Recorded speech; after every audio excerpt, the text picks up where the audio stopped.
Lo primero de todo es decir a las personas que nos escuchan que no es algo que esté en tela de juicio el cambio, que ya lo dijo don Santiago Ramón y Cajal en 1906, Premio Nobel de Medicina. O sea, ella dijo, todo ser humano, si se lo propone, puede ser escultor de su propio cerebro. Y la clave en esa frase es en si se lo propone. Es decir, no basta con intelectualmente saberlo. Pero lo primero de todo, como tú bien has dicho, es intelectualmente creerlo. Pero no es un acto de fe. Estamos hablando de una verdad empírica, de algo demostrado por la ciencia. Entonces ahora ya se sabe. Vale, ¿y ahora qué hago con mi cerebro? Yo tengo conectado, o sea, son como unos enchufes, unos cables, pues como puede haber por aquí por el estudio, cable aquí, cable allá, enchufe. Bueno, pues nos cablearon de esa manera cuando éramos niños. Fuimos cableados, ni siquiera nos cableamos nosotros mismos. Los padres, la escuela, el contexto. Luego, hay enchufes que están mal, hay cables que están mal conectados. Están mal. Estuvieron bien en su día, fueron útiles, pero a día de hoy nos están fastidiando la vida. Luego vamos a quitar esos cables y vamos a conectarlos en otro lado. Eso implica un trabajo. Eso implica hacer cosas, no solo saberlo. Saberlo, como tú has dicho, es el primer paso, pero luego hay que hacer. Entonces, ¿y cómo se hace? Pues lo que tú has hecho, por ejemplo, es un ejercicio maravilloso, la visualización. Visualízate en lo que tú quieres. Yo es algo que de verdad, que invito a todo el mundo a que lo haga. Pero además la escritura. Es decir, la escritura vincula o conecta partes del hemisferio izquierdo con partes del hemisferio derecho, que es el más emocional. Es decir, hay una conexión interhemisférica. Esto hace que haya más congruencia entre hemisferios y que el cerebro funcione mejor. Piensa también que, claro, fuimos cableados en gran medida durante los primeros años donde no existía el lenguaje. Es decir, está eso, digamos, no es que esté localizado 100% en el hemisferio derecho, porque sería muy reduccionista, pero sí que es cierto que el hemisferio derecho, el de las sensaciones, se atribuye más al mundo inconsciente. Luego, si tú quieres hablar desde el izquierdo al derecho, es decir, desde el mundo consciente a la parte inconsciente, tienes que hacerlo a través de una técnica tan de toda la vida como es la escritura. Entonces, siéntate, escribe dónde quieres ir, escribe con emoción. ¿Qué quieres vivir? Escribe una escena además que involucre tus sentidos y sobre todo, y lo más importante, que te emocione. Porque si tú escribes algo que no te emociona, no vas a tener la gasolina suficiente para ir ahí. Es que hay muchísima gente que ha perdido esa capacidad de soñar en grande. Que tú le dices, oye, ¿qué te gustaría conseguir de aquí? Y no son capaces de esa ambición sana, de ese visualizarse haciendo cosas grandes, ¿no? Entonces es como, wow, es verdad que no tienen el niño a su favor, porque para mí el niño y la niña es el que sueña, el que juega, el que le da igual el resultado, ¿no? Entonces, claro, tenemos que ponerla.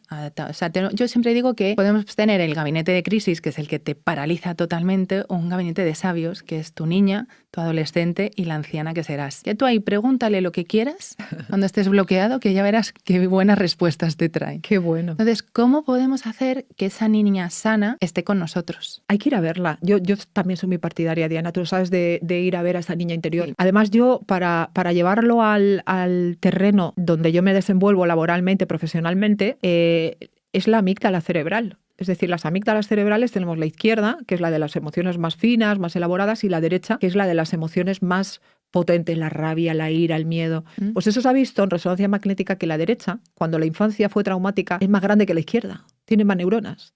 Entonces eso también se ha visto, que se pueden perder neuronas ahí si vas a ver a la niña. Ese viaje que tú has dicho. Es decir, esto quiero que las personas entiendan que no es nada esotérico, Exacto. que no es nada místico, sino que es algo que la ciencia ya ha demostrado. Si tú vas a ver a esa niña, si tú le hablas a esa niña, con la adulta, con la anciana, es decir, también hay ejercicios de visualización, por ejemplo, para ir a ver a tu futuro, ¿no? Y ahí te puedes tener una serie de insights absolutamente maravillosos, donde simplemente te está hablando tu sabia interior, es decir, tu parte inconsciente, ese 95% que es el que está manejando el cotarro. Solo hay que escucharlo. Entonces solo hay que ponerte y escuchar. Sí. Y entonces es muy bonito y muy importante que las personas que nos oyen entiendan que la niña existe de una manera tangible y que equivale a la amígdala cerebral derecha. Es decir, hay que ir a esa parte y ponerte delante de esa niña y darle lo que no se le dio y darle la cobertura que necesita. Exacto. Y entonces ahí dejas de buscarla fuera y te vuelves una adulta potente. Y ahí te comes el mundo. Y ahí empiezas a soñar en grande. Cuando tú has dicho, es que hay personas que no saben lo que quieren, porque las personas, Diana, la inmensa mayoría viven por debajo de sus posibilidades. La inmensa mayoría están amputadas porque oyeron alguna vez, eso no se puede, o ¿para qué quieres hacer eso? Y al final, eso va calando en tu mundo inconsciente y tú adoptas una identidad que no es tuya, que es prestada. Luego, quítate esa identidad como si fuera una prenda de ropa y ponte otra. Y sueña en grande. Exacto. Me gusta porque además es que yo lo viví. Yo me acuerdo en 2024 o antes de empezar el podcast en el 23, ¿no? Que yo sentía un anhelo, porque yo obviamente ya sabes que también llevo mucho en el mundo del desarrollo personal, aunque no me he formado en psicología como tú ni en neuropsicología, pero era como, tengo unas ganas como en mi cuerpo, ¿no? Como de expansión. Y venía la típica excusa, bueno, pero qué pereza volver a redes, ¿no? Oye, con todas las excusas que se pone el mundo, muy bien visto por todo el círculo alrededor, claro que sí, porque qué pereza, ¿no? Pero realmente cuando decíamos, vale, a ver qué hay ahí, esa excusa, a ver qué miedo esconde.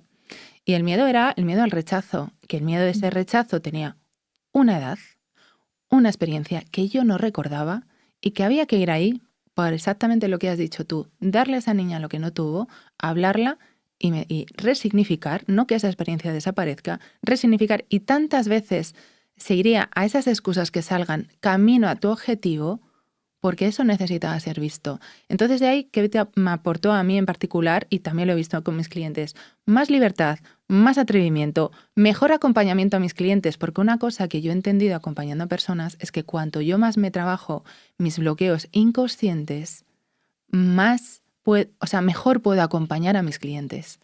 Si no, va a haber algo que no pueda trabajar, que yo no seré consciente porque el cliente tampoco se va a dar cuenta, pero eso me fascinó, entonces me obsesioné para trabajarme desde la curiosidad, no desde la obsesión, a ver qué hay ahí cuando aparece algo en modo excusa o en modo un poquito tontería que no tiene ningún sentido, ¿sabes?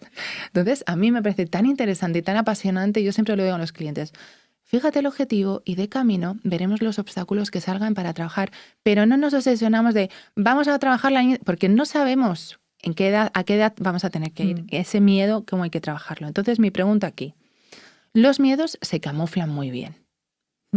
Las excusas es una de esas, la perfección es otra, el exceso del hacer es otro, que estamos camuflando miedos. Entonces, ¿cómo puede ser consciente la gente de esas excusas o esa peli que se están contando para no hacer y que habría que mirar con amor y con curiosidad? Lo primero es, si tú quieres conseguir algo y no llegas, ¿no? Es el ver, quiero conseguir algo pero no inicio. Ahí hay una excusa detrás. Es muy bonito algo, Diana, que has dicho, que es resignificar. O sea, el ir a resignificar.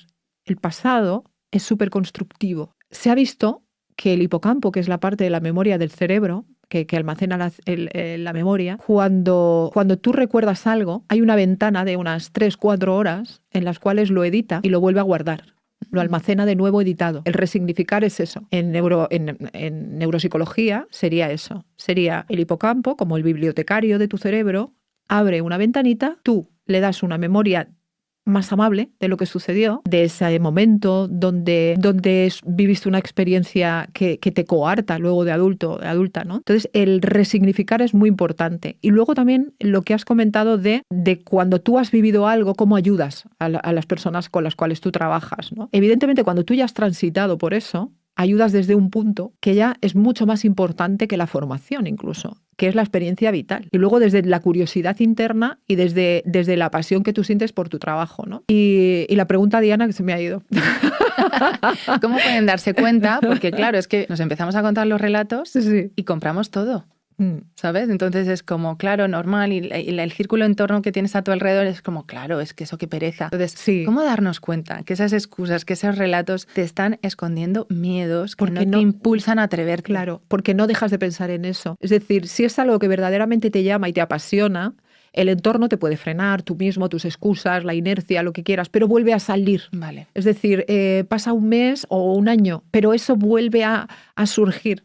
Entonces es algo que está dentro de ti, incipiente, pero que no le has permitido salir porque había un bloqueo de alguna manera, ¿no? Por alguna escena. Puede ser una escena localizada y concreta o puede ser una etapa en tu vida que hizo que tuvieras un autoconcepto que contradice eso, ¿no? O que te impide ir hacia ahí. Yo creo que la clave está, Diana, en eso es recurrente. Es decir, ¿eso es algo que me pasa por la cabeza una vez y no me he acordado nunca más? ¿O es algo que llevo Por ejemplo, cuando yo empecé a estudiar psicología, tú sabes, con 41 años empecé yo la carrera. Claro, no me dio un día de repente por estudiar psicología con 41 años. A mí se me había pasado por la cabeza a lo mejor 2 décadas de mi vida, que siempre me iba en las estanterías de libros del Corte Inglés, cuando íbamos a comprar los libros al Corte Inglés. Iba a la estantería y siempre cogía ese tipo de libros y me apasionaba estudiar eso y leer eso. Entonces, obviamente que era algo que yo tenía dentro y que recurrentemente aparecía en mi cabeza, pero nunca era el momento. Y ya no era tanto una excusa, sino también era realista con mi momento vital. Obviamente, cuando tenía que estar trabajando 7 días a la semana para pagarlo todo, porque mis hijos dependían 100% de mí,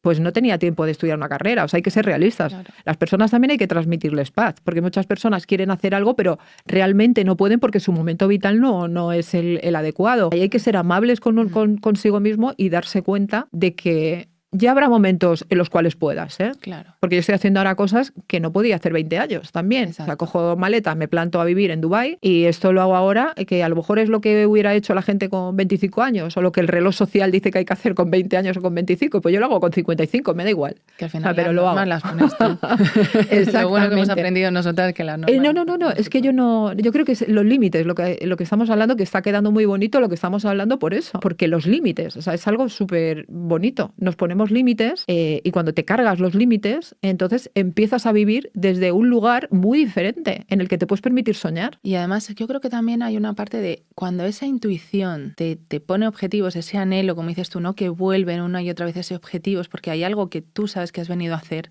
y no estás haciendo, aunque no lo puedas explicar a otro entorno, dices, tú sabes que has venido a este mundo a algo que no estás haciendo. Sí. Y que tarde o temprano lo vas a hacer y eso es que no se puede no ver, no se puede ocultar, no se puede. O sea, llega un momento que dices, ya está, hasta aquí mi vida en modo gris. Pero tú porque eres valiente, no todo el mundo lo hace. Ya, por eso quiero que se atrevan. Por eso, este episodio me parece muy bonito para fomentar que las personas se atrevan. Porque cuando rompes eso, ya después te atreves con cosas cada vez más grandes, como la escalada, cada vez más, ¿no? Y sí, es el entorno. Sí. Es lo que nos han dicho. Y luego la necesidad de validar con el entorno inmediato si lo que estás haciendo procede o no. Eso es un gran error muchas veces. Eso es un melón importante que también hay que abrir. Porque claro, tú puedes tener un sueño y de repente lo comentas con tu entorno y te dicen, pero chica, ¿qué necesidad tienes? Yo solo he oído, ¿eh? Sí. ¿Qué necesidad tienes ahora de hacer esto? Pero que estás cómoda y ahora estás... Entonces ahí tienes que ponerte un chubasquero emocional en toda regla y decir, mira, me da igual lo que piense el entorno, esto es mi sueño. Y si me equivoco, me equivocaré yo. Pero yo lo hago, yo tiro para adelante. Implica vértigo y no es fácil, ¿eh? Y habrá momentos donde tu cerebro te va a enviar dudas y te va a decir, pero esto hacía falta. Entonces hay que entender que eso va a suceder, que es parte del proceso. Sí.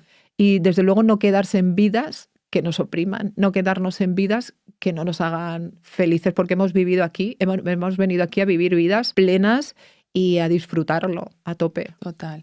Yo creo que es interesante esa parte de, a veces las personas están esperando a caminar o a ir hacia esos objetivos teniendo mucha claridad, teniendo mucha como seguridad y certidumbre. Y no. Se camina con niebla, con incertidumbre y con inseguridad o dudas, sí. Pero se camina igual, porque hay algo interno que te impulsa mucho más.